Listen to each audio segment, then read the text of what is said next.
Hello and welcome everyone. आप लोगों का स्वागत है एक अनदर बुक रिव्यू और समरी में। तो आज हम जिस बुक की बात करेंगे वो है the song of Achilles by Madeline Miller. 2011 में पब्लिश हुई है ये एक फिक्शनल बुक, और ये बुक बेस्ड है बेसिकली द होमर की इलियड पे। द होमर की इलियड नहीं, होमर की द इलियड पे, जो कि एक ग्रीक माइथोलॉजी की one of the best epics जिसे कहते हैं। तो एपिक्स बेसिकली होती हैं जैसे कि हमारे हिंदुस्तान में एपिक्स हैं महाभारत और रामायण, उसी तरीके से ग्रीक माइथोलॉजी के एपिक्स हैं द इलियड और ओडिसी। तो उसी के बेस इलियड के बेस पे ये इलियड पे ही बेस्ड है ये बुक। My God. हम्म तो थोड़ी सी डिटेल्स मैं आपको दे देता हूँ कि इलियड के बारे में। ये बेसिकली जो एपिक है इलियड वो बुक नहीं है, इट्स अ पोएम, और उस पोएम की लेंथ काफ़ी बड़ी है। इसमें 15,900 नहीं 15,693 लाइन्स हैं, और 24 चैप्टर्स आप कह सकते हैं, या 24 डिफरेंट बुक्स में वो डिवाइडेड है। उस वक्त चैप्टर्स नहीं होते थे, तो ऑफ कोर्स नई स्टोरीज या जो भी बुक्स होती थी उनको हम एज अ बुक ट्रीट किया जाता था इंस्टेड ऑफ अ चैप्टर और लेसन। तो उस पे बेस्ड है ये बुक मैडलिन मिलर की। 10 साल की रिसर्च की गई है इस बुक पे लिखने में, एज पर ऑथर। और उसके अलावा इस बुक का जो टाइम फ्रेम है वो है 8th सेंचुरी का, 8वीं शताब्दी ईसा पूर्व। और मेजर थीम्स की अगर हम बात करें इस बुक को लेके, तो इसमें मेजर थीम्स जो आती हैं वो है ग्रीक माइथोलॉजी है, तो ऑफ कोर्स वॉर तो होगा ही, तो वॉर है। Then it's a love story kind of, किस किस की है ये भी हम बात करेंगे। Then friendship is another theme, and then we have relationship between same sex, तो इट्स LGBTQ ऑफ कोर्स। और उसके अलावा आई वुड से थीम तो नहीं कह सकते, लेकिन हाँ बहुत मेजर जो पार्ट रहा है इस बुक का वो है प्रोफेसीज, भविष्यवाणियाँ। तो उन पे वो बहुत मेजर रोल प्ले करती हैं इस बुक में। तो ये थी मेजर थीम्स इस बुक की। उसके बाद अ, और एक चीज़ मैं बताना चाहूँगा कि काफ़ी बड़ी बुक है, समवेयर अराउंड 396 400 पेजेस के आसपास। तो मैंने इसके समरी को डिफरेंट डिफरेंट पार्ट्स में डिवाइड किया है। तो हम लोग देखेंगे जो डिफरेंट पार्ट्स हैं। पहला है childhood, then we have the teen age, and then we have the adulthood. Adulthood में different again we have two parts. First is your preparation of war, and then the last part would be actual war. और इस book की story अगर मैं आपको बताऊं कि किस तरीके से लिखी गई है, तो ये स्टोरी है जैसा कि आपको नाम से पता चली गया, द सॉन्ग ऑफ एक्िलीज। तो Achilles is the main character. Achilles था कौन? He was a Greek mythology का one of the greatest warrior जिसे कहते हैं। अभी तक का दुनिया का सबसे ग्रेटेस्ट वॉरियर उसे मानते हैं ग्रीक माइथोलॉजी में भी। तो एक्िलीज है। और दूसरा जो मेन कैरेक्टर है वो है पेट्रोक्लस, एक्िलीज का दोस्त कह सकते हैं आप, कंपेनियन, साथी, उसका लवर बेसिकली। तो ये पेट्रोक्लस के दृष्टिकोण से पूरी बुक लिखी गई है कि पेट्रोक्लस इस स्टोरी का नरेटर है, और वो बता रहा है अपनी जर्नी एक्िलीज के साथ फ्रॉम चाइल्डहुड टू डेथ। तो बेसिकली ये मैंने आपको एक शॉर्ट समरी काइंड ऑफ बता दी है बुक का कि कैसे कैसे बुक आगे बढ़ेगी। तो स्टार्ट करते हैं हम। तो फर्स्ट हमारा जो सेगमेंट है वो है चाइल्डहुड। बेसिकली किस टाइप का चाइल्डहुड रहा है उनका, तो उसमें हमें दिखाते हैं कि पेट्रोक्लस बेसिकली एक किंग का बेटा है, तो he is a prince. But बचपन से ही कुछ इस टाइप से है कि उसमें कोई किंग की या किसी प्रिंस की कोई खूबी नहीं है। काफ़ी कह सकते हैं कि वो इतना स्ट्रांग नहीं है, फिजिकली बिल्ड उसकी इतनी स्ट्रांग नहीं है कि वो एक किंग के बेटे की तरह लगे। तो इस वजह से उसे कभी अपने बाप का प्यार नहीं मिला, और he was very lonely kind of, कि हमेशा उसको अकेला अकेला फील किया गया है, कराया गया है। एंड उस वो अपने पिता का कभी चहेता बेटा नहीं बना। तो इस थोड़ा इस तरीके का सेगमेंट हमें दिखाया गया है स्टार्टिंग में कि पेट्रोक्लस काफ़ी अकेला है। और इसी दौरान क्या होता है कि जब 9 साल, लगभग 9 या 6 साल, 9 तो हाँ 7 से 9 साल की उम्र के बीच में वो जाते हैं, उसके पिता पेट्रोक्लस को लेके जाते हैं स्पार्टा की जो किंग होती है, दैट इज नॉट स्पार्टा की किंग उस वक्त, ये थी टेंडेरियस इज द किंग, उसकी बेटी थी हेलन। और हेलन की मैरिज सेरेमनी का इनके पास इनविटेशन आता है पेट्रोक्लस और उसके फादर के पास। तो बहुत सारे किंग्स को बुलाया गया है उस सेरेमनी में, और वहाँ पे पेट्रोक्लस जाते हैं, और वहाँ पे हेलेन चूज करती है कि उसका पति कौन होगा। तो उसी टाइम के दौरान ऑफ कोर्स ये भी जाता है, पेट्रोक्लस भी अपने अपने गिफ्ट्स देते हैं। तो वहाँ पे फाइनली हेलेन चूज करती है मेनेलॉस को। मेनेलॉस जो एगामेम्नन का ब्रदर है, छोटा भाई, उसे चूज करती है। He is a Sparta king, वो स्पार्टन्स का किंग होता है मेनेलॉस उस वक्त। तो उसे हेलेन चूज कर लेती है। और उसी वक्त वहाँ पे उसी सेरेमनी में एडेसियस भी था। Odysseus again one of the great warrior of Greek mythology. वो उनका जो ऑफ कोर्स हर किसी में एक खूबी होती है, जिस तरीके से एक्िलीज में बैटलफील्ड पे लड़ने की खूबी थी, उसी तरह एडेसियस की जो खूबी थी वो थी बैटलफील्ड पे स्ट्रेटेजी बनाने की। तो इस वजह से एडेसियस काफी फेमस हैं। तो एडेसियस भी वहां पे थे उस वक्त सेरेमनी में, और उन्होंने अब अब अगेन यहाँ पे भी एक भविष्यवाणी होती है, तो वो अगर आप जब बुक पढ़ेंगे तब आपको पूरा बैकग्राउंड पता चलेगा कि कैसे भविष्यवाणियां रोल प्ले कर रही हैं। तो वहां पे एडेसियस क्या करता है कि एडेसियस जितने भी किंग्स थे उन सबसे ओथ लेता है एक, और वो ओथ क्या होती है कि हेलेन को बचाने की। हेलेन ने मेनेलोस को चूज कर लिया एज हर हस्बैंड, और अगर इन फ्यूचर कभी भी हेलेन पे या हेलेन के हस्बैंड पे कोई भी आपत्ति आती है, तो जिसने भी ये सब ओथ ली है, जितने भी किंग्स उस वक्त वहां प्रेजेंट होते हैं, वो हेलेन को बचाने आएंगे या मेनेलोस को बचाने आएंगे। तो ये आपको दिखाया है कि बेसिकली इस टाइप का स्टार्टिंग सेगमेंट होता है। उसके बाद जब पेट्रोक्लस वापस आता है अपने घर, अपने किंगडम में, तो ऐसे ही धीरे धीरे बचपन में ही कोई इंसिडेंट हो जाता है कुछ, कि गलती से एक लड़के का कत्ल हो जाता है उससे। मतलब कत्ल इन द सेंस कि वो किसी को धक्का देता है, लड़का गिरता है, सिर पे चोट लग जाती है, एक्सीडेंट। तो उस वजह से उसके जो फादर होते हैं पेट्रोक्लस के, वो उसे अपने किंगडम से निकाल देते हैं। एक्साइल मतलब काइंड ऑफ वनवास जिसे कहते हैं, उसे निकाल देते हैं और दूसरे किंगडम में भेज देते हैं। और वो दूसरा किंगडम कौन सा होता है? वो होता है पीथिया। पीथिया किंगडम के जो किंग हैं पीलियस, वो बेसिकली वो फेमस होते हैं काफी डाउन टू अर्थ और मॉडेस्ट, और ऐसे जो एक्साइल्ड प्रिंसेस होते हैं वो वहाँ पे उनको शरणार्थी काइंड ऑफ, वहाँ पे वो शरणार्थी कहते हैं उन्हें, हाँ।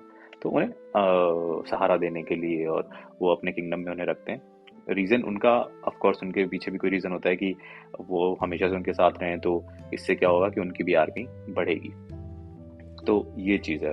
और वहां पे ये अपना पेट्रोक्लस फर्स्ट टाइम मिलता है एक्िलियस से। और एक्िलियस कौन होता है? एक्िलियस इज द सन ऑफ पीलियस, जो कि पीथिया के किंग हैं, उनका बेटा होता है।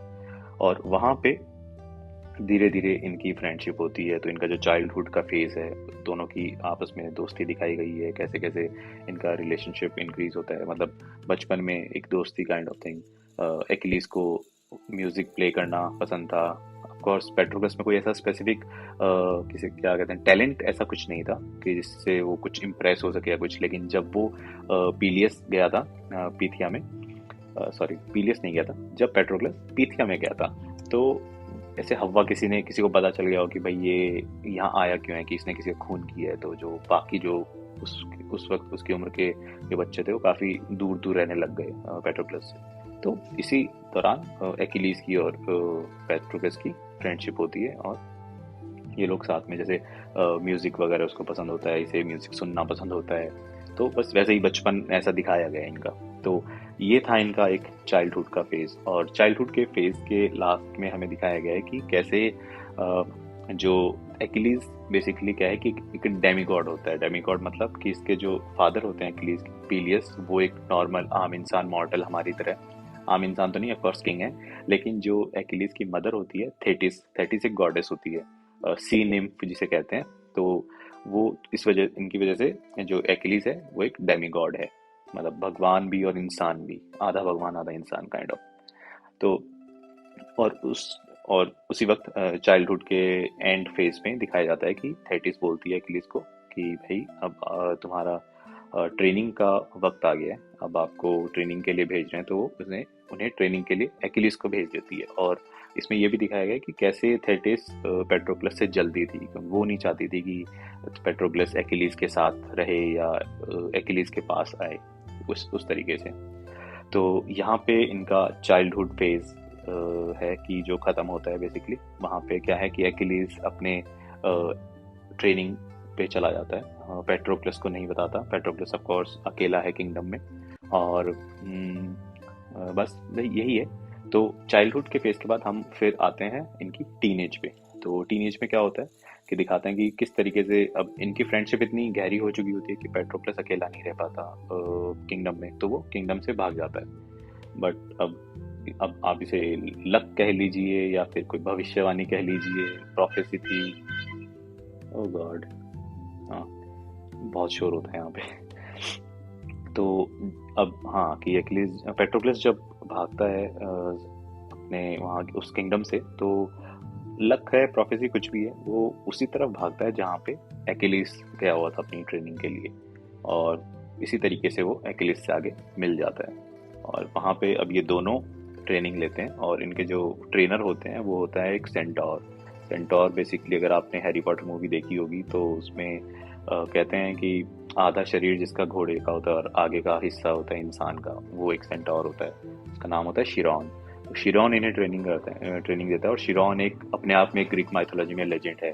क्यों? क्योंकि बहुत कुत्ते भौंकते हैं यहाँ पे रात को। आई एम सॉरी अगर आपको बैकग्राउंड में नॉइज आ रही है तो शिरॉन अपने आप में एक लेजेंड है ग्रीक माइथोलॉजी में, क्योंकि उन्होंने हरक्यूलिस, जेसन और एक्िलीज जैसे वॉरियर्स को ट्रेन किया है। तो जब वो एक्िलीज को ट्रेन करते हैं तो शिरॉन कहता है कि उसको सब कुछ आता है, जो भी उसने हरक्यूलिस को सिखाया था, जो भी जेसन को सिखाया था, जो भी शिरॉन को खुद को जो भी आता था, सब कुछ एक्िलीज को वो सिखा देता है। और उनकी ये जो ट्रेनिंग पीरियड है ये 3 साल तक चलता है। और इस 3 साल के टाइम पीरियड के दौरान ये लोग काफी करीब आ जाते हैं। आप कह सकते हैं कि एज अ फ्रेंडशिप भी पेट्रोक्लस और एक्िलीज की काफी स्ट्रांग हो जाती है, और रिलेशनशिप भी as a lover, as a relationship भी काफी स्ट्रांग हो जाता है। और उसी टाइम के दौरान भविष्यवाणियों का जो सिलसिला जो होता है वो शुरू होता है। और वो क्या है कि थेटिस सबसे पहले कहती है, फर्स्ट भविष्यवाणी इसमें करती है कि जो एक्िलीज है वो अपने फादर से ज्यादा फेमस होगा। ये पहली भविष्यवाणी होती है। अब वो अपने फादर से ज्यादा फेमस कैसे होगा वो हम आगे देखेंगे। ठीक है। तो यही उनका ट्रेनिंग पीरियड है 3 साल का। पूरी टीन एज इसी में दिखाया गया है कि किस तरीके से एज अ पर्सन पेट्रोक्लस और एक्िलीज डेवलप होते हैं, उनकी फ्रेंडशिप कैसे होती है, कितनी स्ट्रांग होती है, और किस तरीके से शिरॉन ने भी ये पॉइंट आउट किया होता है कि एक्िलीज तो सिर्फ वॉर के लिए ही बना है, और जो पेट्रोक्लस है उसमें कुछ ऐसा स्पेसिफिक टैलेंट नहीं है, लेकिन फिर भी थोड़ा मेडिकेशनल जो साइंस होती है मेडिसिन की, वो पेट्रोक्लस को सिखा देता है शिरॉन। तो इस तरीके से इनका ये है टीनेज। तो फिर आते हैं हम नेक्स्ट सेगमेंट पे, जो अब आप कह सकते हैं उसको अडल्टहुड तो नहीं कहूँगा, क्योंकि 16 साल की उम्र में ये लोग अपनी ट्रेनिंग से वापस आ जाते हैं अपने किंगडम पे। और जब वापस आते हैं तो ऑफकोर्स 16 साल में अडल्टहुड तो नहीं होता, बट ग्रीक माइथोलॉजी की बात हो रही है, 8वीं शताब्दी की बात हो रही है, तो और वो प्रिंस है, तो हो सकता है प्रिंस में जल्दी मैच्योरिटीज और जल्दी अडल्टहुड आ जाता होगा। तो इस सेगमेंट को मैं बाइफरकेट कर रहा हूँ अडल्टहुड को अंडर वॉर प्रिपरेशन और एक्चुअल वॉर। तो वॉर प्रिपरेशन में क्या होता है कि जब वापस आते हैं एक्िलीज और पेट्रोक्लस अपने किंगडम में, तो तब उन्हें वहां पता चलता है कि ट्रॉय पर जो वॉर है ट्रॉय का, वो उसका ऐलान हो चुका है। और उसमें एक्चुअल में होता क्या है कि मेनेलॉस, जो हम हेलन की बात कर रहे थे, हेलन मेनेलॉस की वाइफ होती है, लेकिन ट्रॉय का जो प्रिंस होता है पेरिस, और पेरिस कौन होता है? ट्रॉय का जो किंग है प्रियम, प्रियम का बेटा होता है पेरिस। तो पेरिस जाता है ग्रीक स्पार्टा, वहां पे हेलन से मिलता है, और हेलन उसके साथ भाग के ट्रॉय आ जाती है। और जब बाद में मेनेलॉस को इसका पता चलता है कि भाई मेरी बीवी को भगा के ले गया पेरिस, तो वो ट्रॉय पे अटैक के लिए बोल देता है। और अटैक के लिए फिर वो अपने भाई के पास जाता है, एगामेमनन के पास, जो कि उस वक्त बहुत बड़ा कमांडर इन चीफ आप जिसे कह सकते हैं, या बहुत बड़ा किंग होता है एक। तो वो उसे याद आ रहता है कि ओडेसियस ने जब इनका बचपन में जब वो मैरिज सेरेमनी थी तब एक ओथ दिलवाई थी सबसे। तो ये एक मौका होता है जब ये सारे किंगडम्स को इकट्ठा कर सकता है ग्रीक के, और ट्रॉय पे अटैक कर सकता है। तो ये पूरा war of Troy kind of है।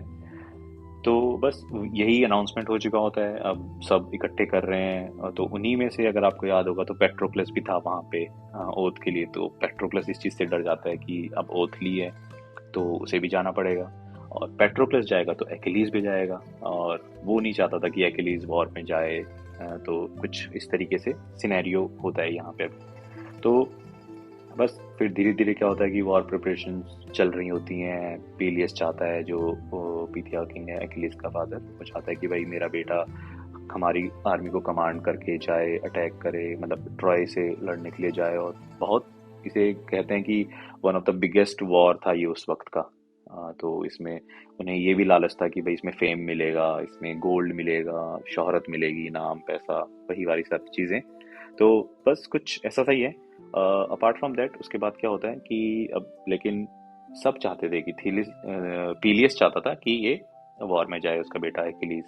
पेट्रोक्लस नहीं चाहता था। ऑफ कोर्स पेट्रोक्लस ने एक ओथ ले रखी थी, तो उसे ये डर था कि भाई मुझ में ऐसा कुछ टैलेंट नहीं है जो कि मैं वॉर में जा सकूं।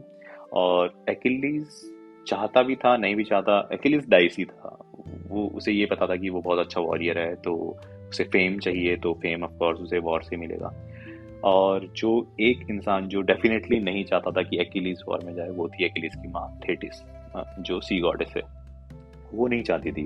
अब क्यों नहीं चाहती थी, तो उस पे अगेन भविष्यवाणियां शुरू हो जाती हैं कि भविष्यवाणी ये है कि एक्िलीज वॉर के लिए बना है। एक्िलीज को अगर अपने फादर से ज्यादा फेमस होना है तो उसे वॉर पे तो जाना ही होगा। तो यहाँ पे हम दूसरी भविष्यवाणी सुनते हैं। दूसरी भविष्यवाणी क्या होती है कि थेटिस बोलती है एक्िलीज को कि तुम्हारे पास दो ऑप्शन है। पहला ये कि तुम एक लंबी जिंदगी जियो, आसान जिंदगी जियो, तुम भी अपने फादर के बाद यहाँ के किंग बनो, तुम्हारी बहुत सारी रानियां होंगी और बहुत बच्चे वगैरह होंगे। तो आपकी जो क्या कहते हैं इसे, जो आपका नाम है, जो फेम है, वो एक दो जनरेशन चलेगा और फिर कोई आपको याद नहीं करेगा, बुढ़े होगे, मर जाओगे। सिंपल।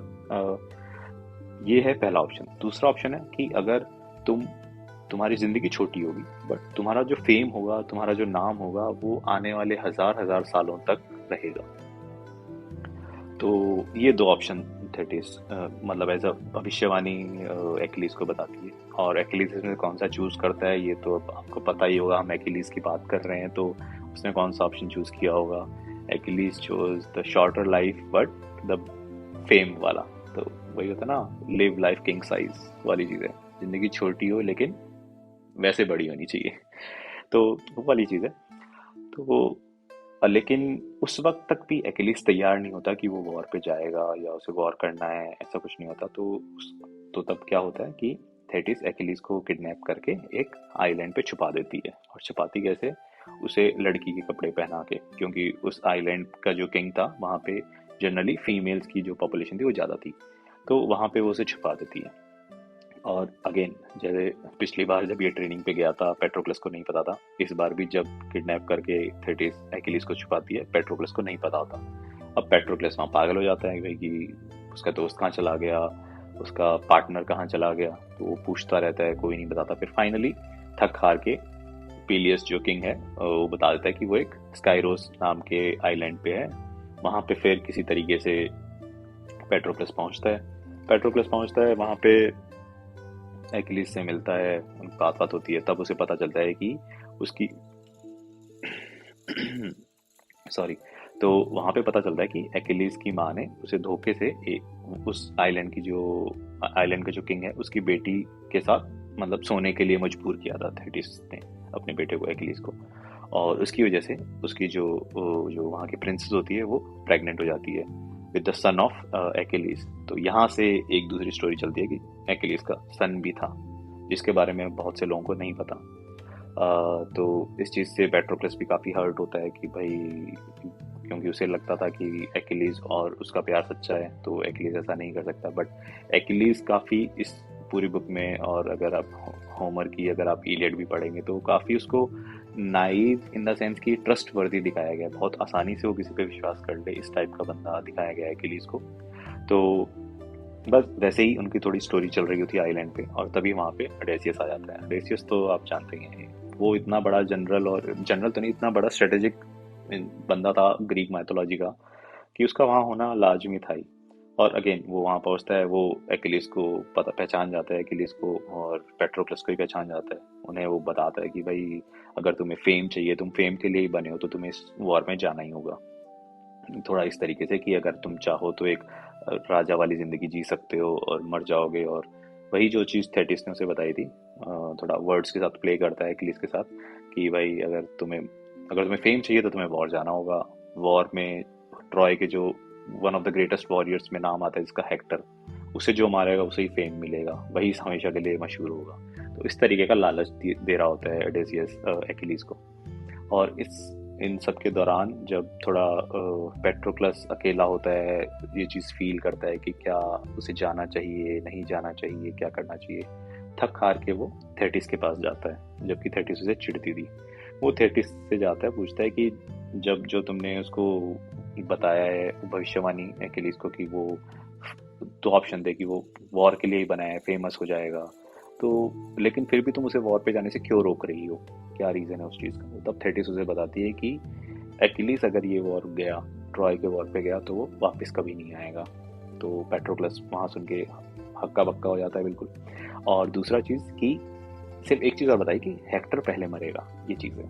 इसके बाद इससे ज़्यादा कुछ नहीं कहा थेटिस ने। तो अब ये सोचने वाली बात है कि अगर आप यहाँ सोचें कि ओडेसियस ने कहा था कि अगर जो बंदा हेक्टर को मारेगा उसे फेम मिलेगा। Hector is one of the strongest, जो सबसे स्ट्रॉन्ग और सबसे ग्रेटेस्ट वॉरियर था ट्रोजन्स का, ट्रॉय जिसे कहते हैं, तो वो हेक्टर था। तो हेक्टर जिसे मारेगा वो सबसे ज़्यादा फेम उसे मिलेगा।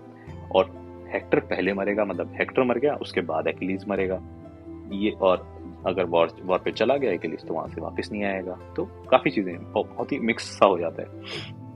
तो थक हार के फिर क्या होता है कि पेट्रोक्लस और एक्लीज दोनों डिसाइड करते हैं कि भाई हम तो वॉर पे जाएंगे।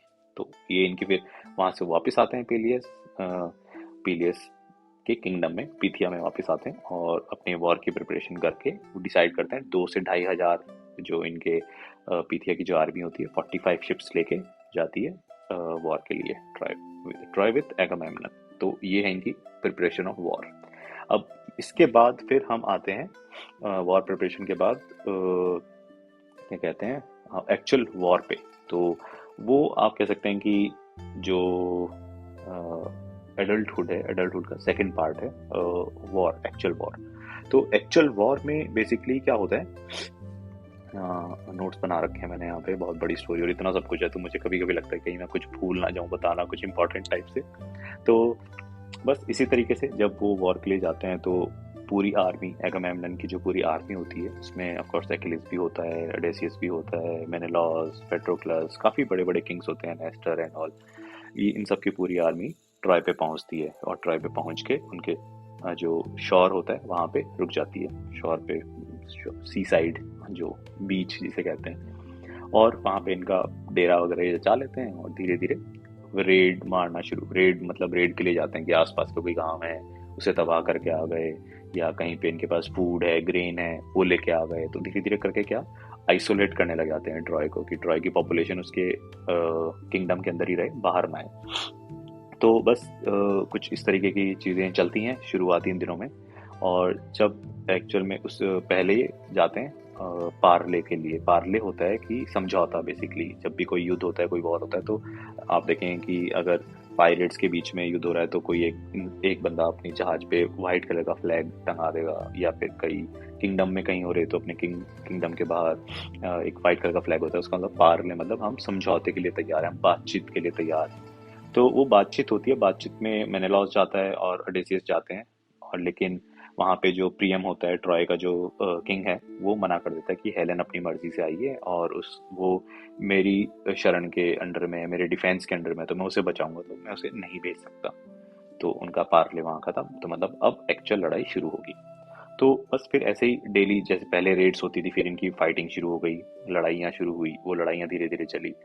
लेकिन एक चीज जो थी यहाँ पे नोटिस करने की, वो ये थी कि कभी भी एक्लीज, जो कितना बड़ा वॉरियर था, इतना one of the greatest warrior, कभी भी हेक्टर से डायरेक्टली नहीं लड़ा। स्टार्टिंग के दिनों में उसने हमेशा हेक्टर को अवॉइड किया। क्यों? क्योंकि उसके दिमाग में एक चीज थी कि जब हेक्टर मरेगा उसके बाद ऑफ कोर्स मैं मरूंगा। तो हो सकता है शायद ये चीज उसके दिमाग में चलती गई, तो उसने वो चीज अवॉइड करनी चाहिए। और ऐसे ही अवॉइड करते करते काफी टाइम पीरियड हो गया। वो जो ये सोच के आए थे कि हम इतनी बड़ी सेना लेके जा रहे हैं, कुछ ही दिनों में ये ट्रॉय को हरा के युद्ध जीत लेंगे, वो दिन हफ्तों में बदले गए, हफ्तों से वो महीनों में, और महीनों से फिर साल हो गए। तो अगर आपने ये इंटरनेट पे पढ़ा होगा, अगर आपको कुछ पता होगा, कुछ नहीं, अगर आपको पता होगा ट्रॉय के बारे में, तो आपको ये तो ऑफ कोर्स नॉलेज है ही कि जो ट्रॉय का वॉर था वो 10 साल चला था एक्चुअली। तो उस 10 साल में से ये 4 से 5 साल आप ये कह सकते हैं कि एक्िलीज की वजह से वो इतना स्ट्रेच हुआ। ऐसा मेरा मानना है, और मेरा मानना भी नहीं, अगर आप ये बुक पढ़ेंगे तो आपको डेफिनेटली ये लगेगा कि एक्िलीज जो कि हेक्टर को मार सकता था, क्यों? क्योंकि एक्िलीज ग्रेटेस्ट वॉरियर था और उसने जानबूझ के नहीं मारा, उसने अवॉइड किया। उधर से हेक्टर भी अवॉइड कर रहा था एक्िलीज को, इधर से एक्िलीज अवॉइड कर रहा था हेक्टर को, तो ये कभी आमने सामने नहीं हुए। और इस चीज का जो एक्सक्यूज था इस बात का, वो एक्िलीज ये देता था कि हेक्टर ने मेरा क्या बिगाड़ा है, हेक्टर ने मेरे साथ कुछ किया नहीं तो मैं उसे क्यों मारूं, ये एक्सक्यूज था। और दूसरी चीज ये भी थी कि एक्िलीज ये सोच रहा था कि उसके अलावा हो सकता है कि कोई और हेक्टर को मारे, तो वो ये देखना चाहता था कि उससे ज्यादा ग्रेटेस्ट कौन है जो हेक्टर को मार सकता है, क्योंकि सब यही कहते थे कि जो हेक्टर को मारेगा फेम उसी को मिलेगा। तो इन्हीं सब के दौरान ये स्ट्रेच उनका वॉर होता रहा, हफ्तों से, महीनों से, सालों में डिपेंड कन्वर्ट हो गया 4-5 साल होने के बाद। और इसी टाइम पीरियड के दौरान आपस में भी इतनी बड़ी सेना, डिफरेंट डिफरेंट किंग्स एक साथ रह रहे हैं, तो आपस में हो ही जाती है लड़ाइयाँ भी।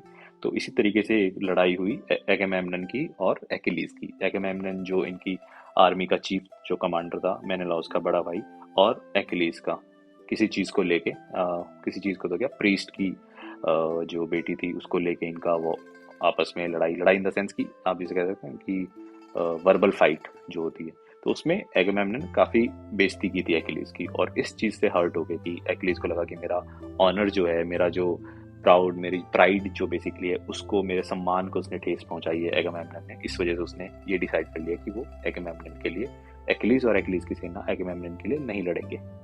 तो ये चीज हुई, और इस चीज के 2-3 साल, मतलब ये चीज 2 साल, 1.5-2 साल चली। ऐसा नहीं है कि आज डिसाइड कर लिया नहीं लड़ूंगा, 2 दिन बाद फाइट खत्म, नहीं।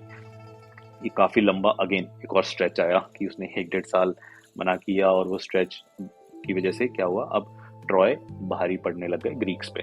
तो क्योंकि एक्िलीज उनके लिए उनके तरफ से लड़ नहीं रहा था, और इसी तरीके से इतने ज्यादा वो हो गए ट्रॉय, क्या कहते हैं, स्ट्रांग, कि वो इनके बीच पे, इनके स्ट्रांग होल्ड को तोड़ के अटैक करने के लिए आ गए। मतलब अपने किंगडम से निकल के पूरा जो इनका बैटल फील्ड है उसको पार करके उनके बीच तक पे आ गए, डिस्ट्रॉय करने के लिए आके शिप्स पे आग लगाने लग गए और ये सब चीजें। तो तब जाके सब अब हाथ जोड़ रहे थे कि एक्िलीज आप हमारी तरफ से लड़ें लड़ें, ग्रीक्स के सब सभी बोल रहे थे एगामेम्नन को छोड़ के। और एक्िलीज इस वजह से नहीं लड़ रहा था क्योंकि वो कह रहा था जब तक एगामेम्नन आके मुझसे सॉरी नहीं बोलेगा, जब तक वो अपोलोजाइज नहीं करेगा, मैं नहीं लड़ूंगा।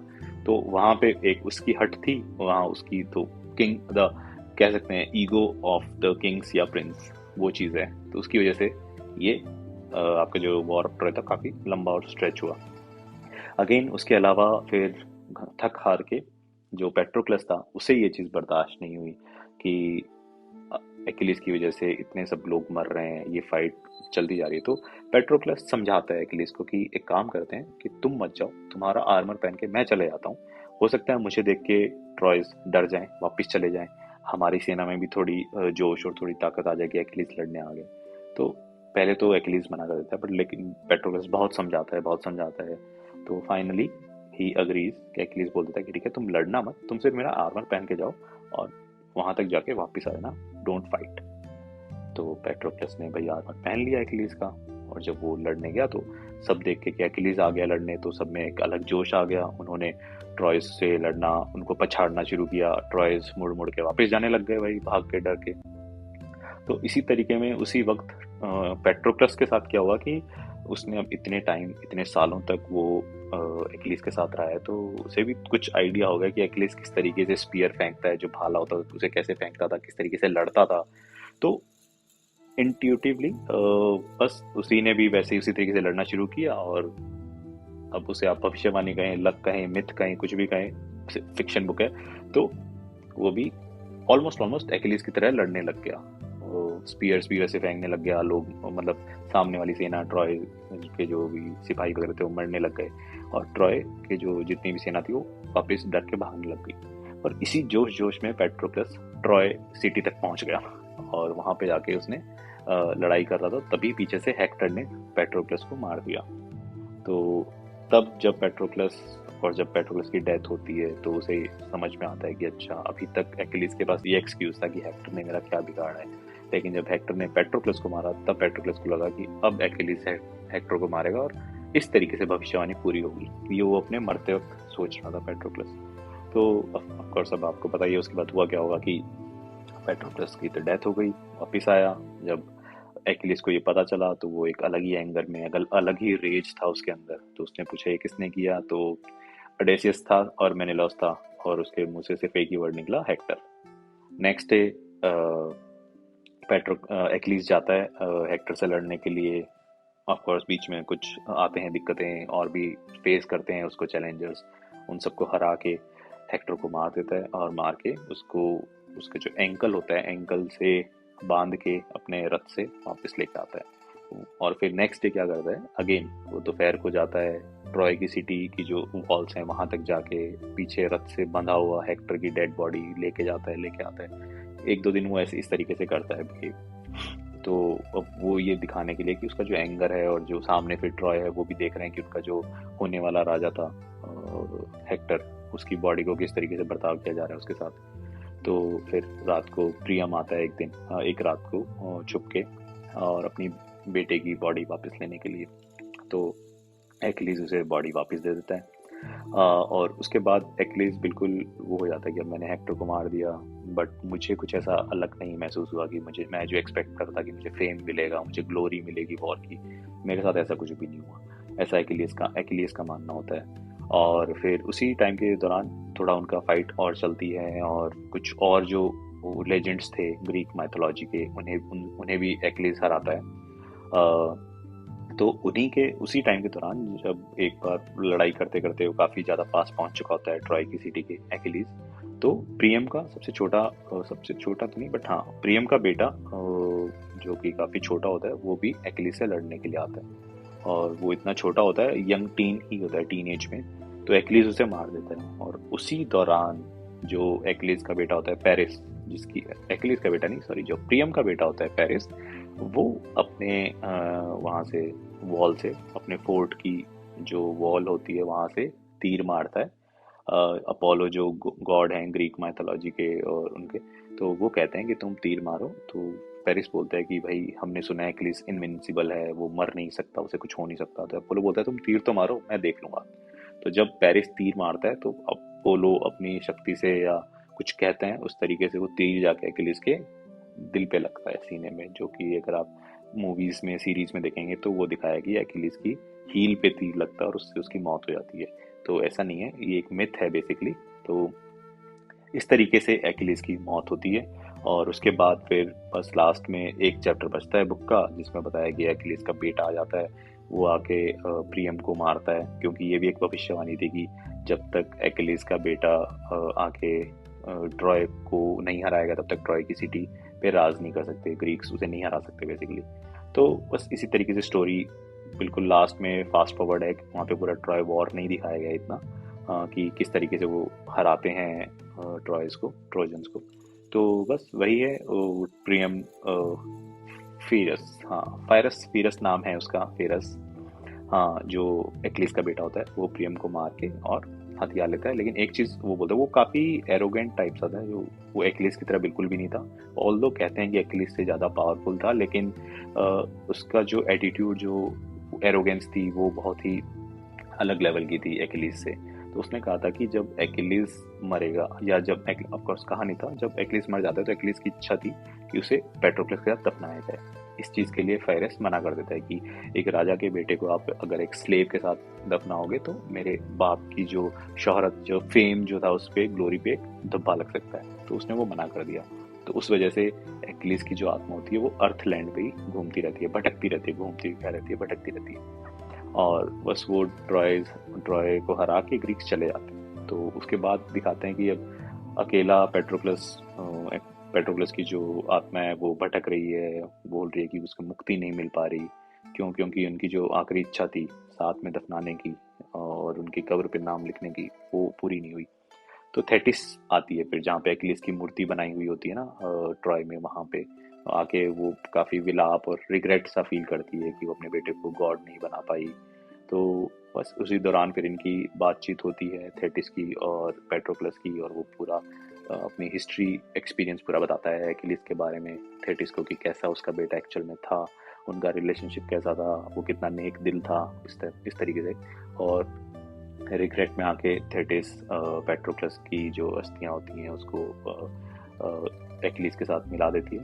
हाँ, और उसका जो उनकी जो मूर्ति थी एक्लिस की, वहाँ पे नाम लिख देती है एक्लिस एंड पेट्रोक्लस। इस तरीके से एंड सीन में दिखाया गया है कि एक्लिस को मुक्ति मिलती है, और जब वो अंडरवर्ल्ड में जाता है तो वहाँ पे एक्लिस उसका वेट कर रहा होता है।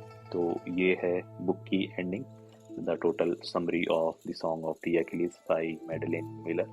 आपको कैसी लगी कमेंट सेक्शन में जरूर बताइएगा। और कोई अगर नेक्स्ट बुक आप चाहते हैं जिसको मैं समरी और जिसका रिव्यू करूं, आप डेफिनेटली कमेंट सेक्शन में बता सकते हैं। हाँ, इन टर्म्स ऑफ रेटिंग, तो रेटिंग के लिए मैं कहना चाहूँगा कि काफ़ी हाइप थी इस बुक के बारे में, और of course it lives up to its hype. ऐसा नहीं है कि कुछ है कमी, लेकिन कुछ चीज़ें हैं कि एक तो ये बहुत सीरियस बुक है, इसमें नाम मात्र का भी ह्यूमर नहीं है। मतलब कुछ ऐसा होता है ना, बहुत ज़्यादा ही सीरियस है ये बुक, तो वो चीज़ है। दूसरा, मैंने सुना था कि मैंने ऑनलाइन भी काफ़ी जगह पढ़ा है जिन लोगों ने ये बुक पढ़ी है कि ये बुक उनको रोने के लिए मजबूर कर देती है। तो पूरी बुक के दौरान मुझे ऐसा कुछ कोई सेगमेंट एक पर्टिकुलर या ऐसा कुछ लगा नहीं फेज जहाँ पे इतना हर्ट आप हो कि भाई आप रोने पे मजबूर हो। लेकिन ऑफ कोर्स अगर किसी का ब्रेकअप हुआ है या फिर कोई इस फेज के दौरान, ऐसे डिप्रेशन वाले फेज के दौरान अभी गुजर रहा है, और अगर वो ये बुक पढ़े तो हो सकता है शायद वो पेट्रोक्लस और एक्विलिस की जो दूरियां होती हैं, जो उनका क्या कहते हैं, एक जो डेथ वाला सीन है, डेथ टू अस अपार्ट वाला, वो उस सीन पे शायद हो सकता है कि कुछ लोगों को ज़्यादा भावुक हो जाएं। उसके अलावा इस बुक में ऑफ कोर्स 10 साल की रिसर्च है इसमें ऑथर की, इस बुक को लिखने के लिए। तो और ये ऑथर की फर्स्ट बुक है जो कि एक बेस्ट सेलर है, तो heads off to that. But as per my understanding and as per me, I would rate this book as 3.5 out of 5, और या फिर 7 आउट ऑफ 10 मेरी रेटिंग इतनी। रीज़न बीइंग, कुछ क्वेश्चंस मैं बताऊंगा कि क्यों मैंने ऐसी रेटिंग दी है। और उसके अलावा कुछ, हाँ, मैं ये बुक रिकमेंड करूँगा जिनको माइथोलॉजी पसंद है। अगर आप माइथोलॉजी में, फिक्शन में हैं, तो ऑफ कोर्स आप ये बुक पढ़ सकते हैं, आपको पढ़नी चाहिए। क्योंकि सिर्फ फिक्शन की बात नहीं है, और it's not just about the love story. इस बुक से आपको काफ़ी कुछ नॉलेज भी मिलेगी। अगर आपको ग्रीक माइथोलॉजी के बारे में नहीं पता तो आपको उस चीज़ में ये हेल्प कर सकती है। लेकिन अगर आप माइथोलॉजी में नहीं हैं और अगर आपको फिक्शन पढ़ना पसंद नहीं है, तो मुझे नहीं लग रहा आपको ये बुक पसंद आएगी। रीज़न बीइंग, 2 क्वेश्चन, सबसे सिंपल एंड स्ट्रेट फॉरवर्ड। पहला कि एक्विलिस ने ऐसी बेवकूफ़ी क्यों की, जब वो हेक्टर को बहुत पहले ही मार सकता था युद्ध में, तो उसने क्यों 4-5 साल उस युद्ध को खींचा। ऑफ कोर्स उसकी वजह से कि भाई वो मरना नहीं चाहता था या क्या था। तो वहाँ पे एक क्वेश्चन आता है कि एक्विलिस क्या सच में ग्रेटेस्ट था, या फिर जो जिसे कहते हैं कि बेस्ट वॉरियर था, अगर सिर्फ वो मौत के डर से हेक्टर को नहीं मार उसने मौत के डर से हेक्टर को नहीं मारा इतने सालों तक। पहला क्वेश्चन ये। और दूसरा क्वेश्चन कि एक्चुअल में किसे रेस्पॉन्सिबल ठहराएंगे आप इस पूरे ट्रोजन वॉर के लिए। पहली है एफ्रोडाइट, जो ग्रीक गॉडेस है। उसने ब्राइब किया था पेरिस को कि उसे दुनिया की सबसे खूबसूरत पत्नी मिलेगी इन टर्म्स ऑफ हेलन। दूसरा ऑफ कोर्स हेलन, जिसकी वजह से ये युद्ध हुआ था। तो तीसरा आपका आता है एगामेम्नन, जिसने पूरी सेना इकट्ठी की थी ट्रॉय पर अटैक करने के लिए। चौथा एक्विलिस अगेन, कि एक्विलिस चाहता तो ये वॉर बहुत जल्दी ख़त्म कर सकता था, बट फिर भी उसने नहीं किया। क्यों, आई डोंट नो। और लास्ट है हमारे पास द ग्रीक गॉड्स, उनकी भविष्यवाणियाँ और उनके जो खेल हैं बेटों को आपस में लड़वाने के। तो आपको क्या लगता है कि कौन रिस्पॉन्सिबल था इस वॉर के लिए, और कौन इसे जल्दी ख़त्म कर सकता था, या ना चाहे तो मतलब नहीं हो सकता था? तो आप मुझे कमेंट सेक्शन में बता सकते हैं। और इसी के साथ हम ख़त्म करते हैं हमारा ये summary and review for the song of Achilles. मिलते हैं next time. Thank you very much. और आप इतना लंबा वीडियो आप देख ही चुके हैं, तो भाई लाइक शेयर सब्सक्राइब जरूर करना, और शेयर करना काफ़ी इस वीडियो को अगर आपको अच्छा लगता है। और आप चाहते हैं कि मैं आपकी कोई फेवरेट बुक समराइज करूं, रिव्यू करूं, तो आप कमेंट सेक्शन में बता सकते हैं। Thank you.